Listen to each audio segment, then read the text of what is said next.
In question 1 of the top 10, I established that what we all need most in order to be happy is real love.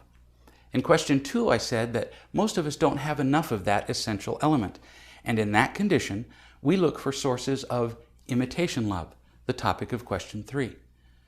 Without enough real love, our search for imitation love isn't casual. We desperately look for people and circumstances that will give us the most imitation love we can find, and we are very good at finding it. In a conversation with someone you've just met, how long does it take you to recognize whether this is someone who will be more or less likely to flatter you, to give you imitation love in the form of praise? We can usually make that determination in the first 30 seconds, really. And we're that good at figuring out the likelihood of getting the other forms of imitation love from any given person too. Everywhere we go, we do little imitation love assessments on the people we meet.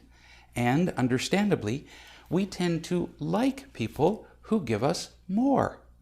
Obviously, we like the people who make us feel better. When we find someone who gives us more imitation love than anybody ever has in our whole life, we feel so good that we call that feeling falling in love. No kidding.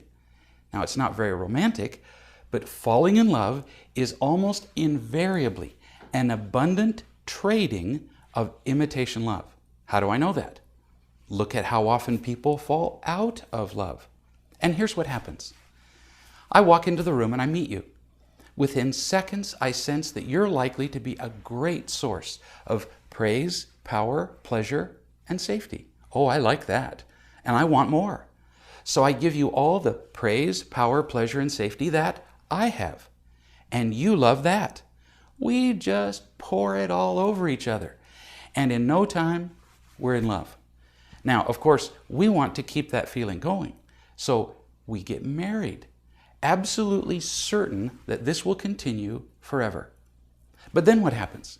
As we talked about in question 3, the effects of imitation love, the flattery, the sex, power, all of it, begin to wear off. Now, that's a real problem because I was positive that you would make me happy for the rest of my life, and you had the same hope. The disappointment at losing that dream is huge. We begin to criticize and argue, and we blame each other for our unhappiness. But what is the truth? Who is to blame? The answer is revolutionizing relationships of all types all over the world. You are not to blame, nor am I. The real problem existed long before we even met. We both came to our relationship without enough of the one thing, real love, that we absolutely had to have in order for our relationship to succeed. We tried, oh my did we try, to create happiness with all the imitation love we could muster. And for a while, maybe a few months, maybe longer, it actually seemed to work.